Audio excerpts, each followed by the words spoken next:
So, hello then, welcome back to another Night of the Movies video. I'm of course Spike Knight, and in these videos I love talking all things movies and TV, and whatever I want, whenever I want. And in today's video, I'm reviewing Saipan. So, let's get into it, shall we? Saipan is this new film based on the true story that you might be aware of, although I wasn't aware of prior to seeing the film, but this true story that goes as follows. On the eve of the 2002 FIFA World Cup, the Irish captain Roy Keane forfeits his place in the squad at the team's preparation base in Saipan, following a heated disagreement with the Irish manager Mike McCarthy. And that's the gist of the film. The film is centered around the conflict between Roy Keane and Mike McCarthy, and again, it is based on a true story. And the two leads in this film are Steve Coogan and Ine Hardwick. The second name I might mispronounce. I might have mispronounced Ine Hardwick's name incorrect, and apologies if I did. But Steve Coogan, he plays Mike McCarthy in this film, and you might know Steve Coogan from the likes of, he plays Alan Partridge famously. He's also been in loads of other stuff. He's one of those actors who just keeps popping in about. He's in about 3 things a year. You know what I mean? He's always doing something. And Ine Hardwick, he plays Roy Keane in this movie.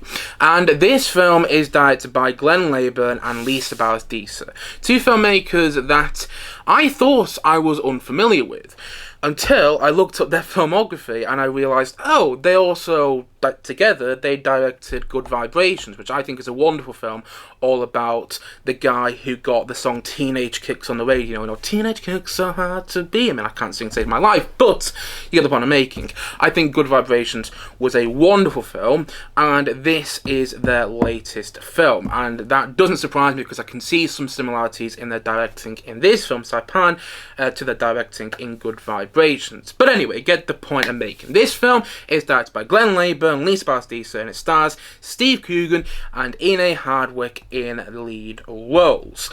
And I had no interest in seeing this film. Quite frankly, about 3 or 4 days ago, I didn't even know this film existed.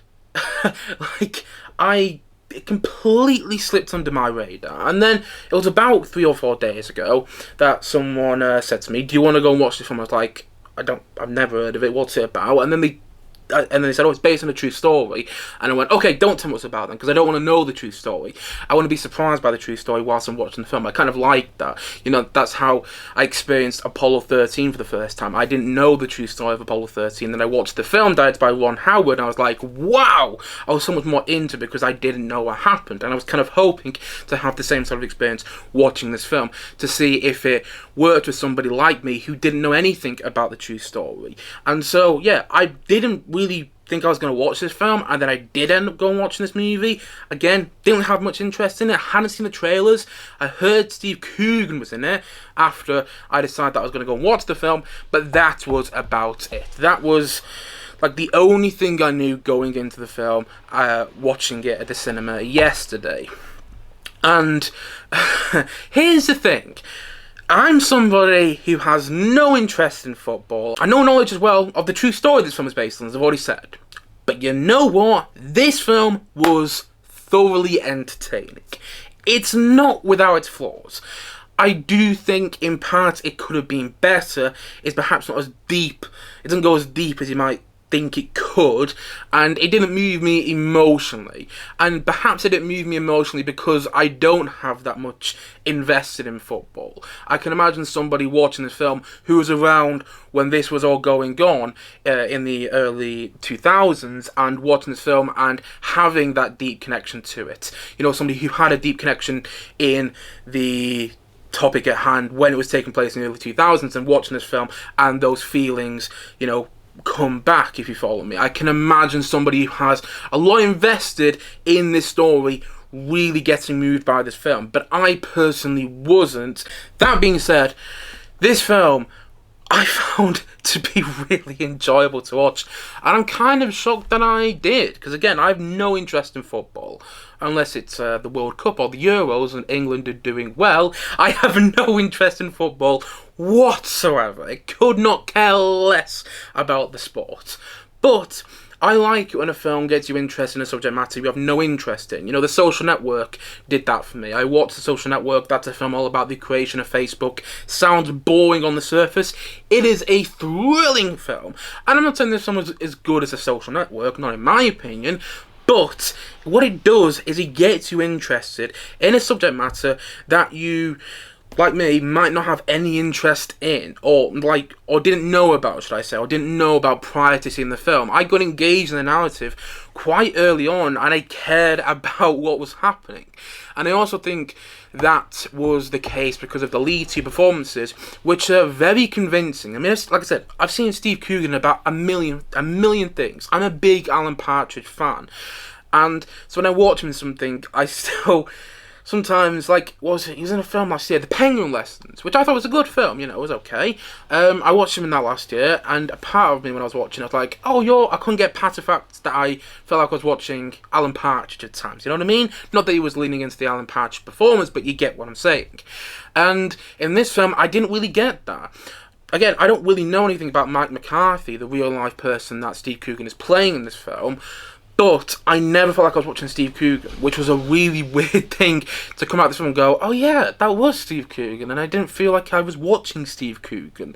I felt like Steve Coogan really, embodied the character, embodied the real life person, even though I don't really know about the real life person, if you follow me. It felt truthful. His performance felt truthful to to the story that was being told in this film. Same with Ine Hardwick. Again, I might be mispronouncing the actor's name incorrectly there, but I really felt his performance was convincing. I felt all the performances were convincing in the best ways, in the way you want from a film like this. Plus, the film is really funny. It's really funny. There was a lot of moments when I was laughing, kind of more than I was expecting to, because I didn't really know what was going in for this movie. I didn't know if it was a comedy, a drama, or I didn't really know what sort of film it was. And I was watching the film about 5 minutes in, and I was laughing quite a bit because there was comedy that was working for me, and that was unexpected. And I like to be surprised by a film. I like to be surprised by comedy in a movie when it's actually funny, and I do think the comedy in this film is done well. Plus, I also think it's well made. I think it's well directed, and again, it gets you interested, it engages you in a subject matter, in a topic that you might not know much about, like me, or that you might not really care about on the surface. You might read the plot synopsis of this film and go, really, it's about that? That doesn't sound interesting? But actually, I think the film does make it interesting, you know? It makes it engrossing. It makes it quite meaty to watch, you know what I mean? You get your teeth sunk into what's going on because of the way everything is written, because of the performances, because of the way it's directed, and because of the setup as well, which I do think is done well.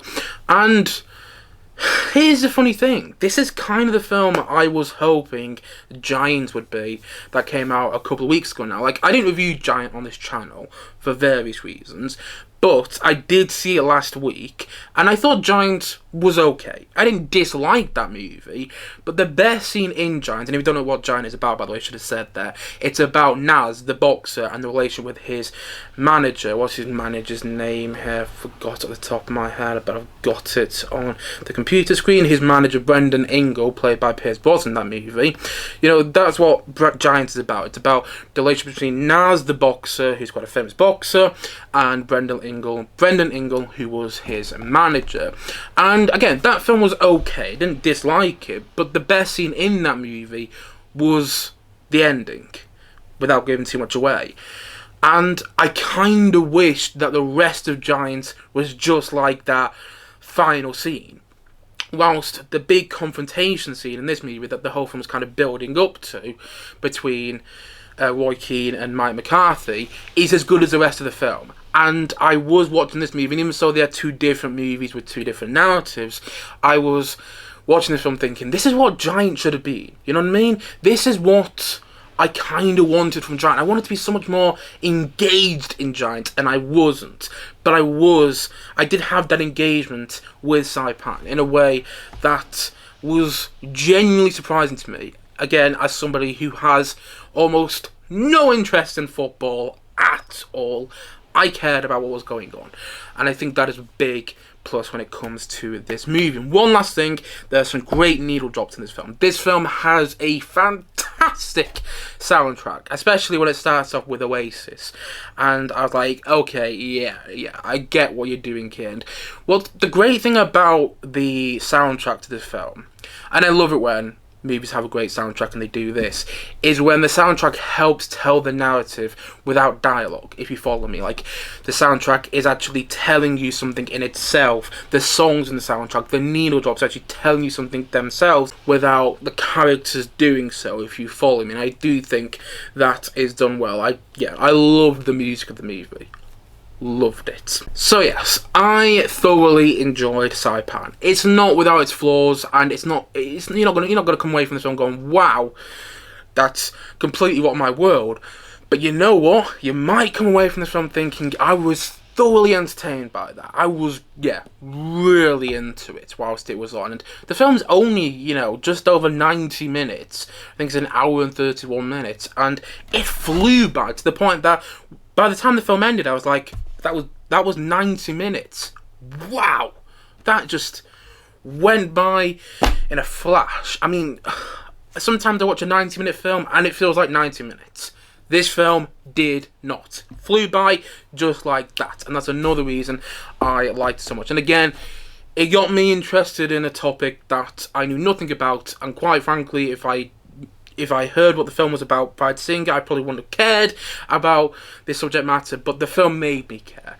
And I like it when a film manages to do that. It manages to get you interested, and it makes you care about a subject matter that you probably don't have any interest in prior to seeing the film. And this film did that. And so, all in all, I'm going to say that Saipan, I'm going to give it a 7.5 out of 10. This is a solid film, and I mean a solid film, and I do think it is worth checking out, perhaps when it comes out on streaming or on DVD. I mean, if you can check it out in the cinema, check it out in the cinema for sure, but I don't know how easy that's going to be given what's coming out over the next couple of weeks, But if you do get a chance to see it, especially if you know the story, I do think it's going to be worth seeing. I mean, from what I've heard, they take some liberties with the real story, but so does any film based on a true story. Any film based on a true story is not going to be dramatised. From what I've heard, this film is no different, but from what I've heard as well, the extra bits they added in there, I think actually add to your enjoyment and your engagement in what's going on whilst you're watching this film. Yes, I, again, really liked it as someone who has no interest in football, knew nothing about the subject matter prior to the movie, and well, quite frankly, if I did know anything about if I did know anything about the subject matter, probably would have been interested in this film and didn't have any interest in seeing this movie before seeing it, but came away from the film thinking, you know what, that was worth a watch. And I mean that in the best way possible. I thought this was a solid film with a capital S. And I was so into what was going on, you know what I mean? I was so into it to the point that 90 minutes flew by when it came to this film. Yes, the runtime of the movie just flew by. And so, all in all, as I've already said, and as I'm going to say once more in today's video, Saipan is a 7.5 out of 10 from me.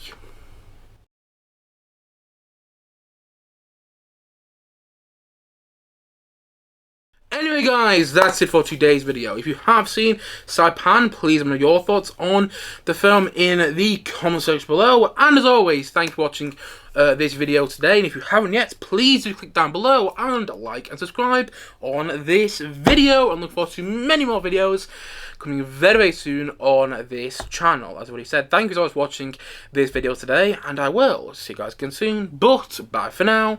Bye.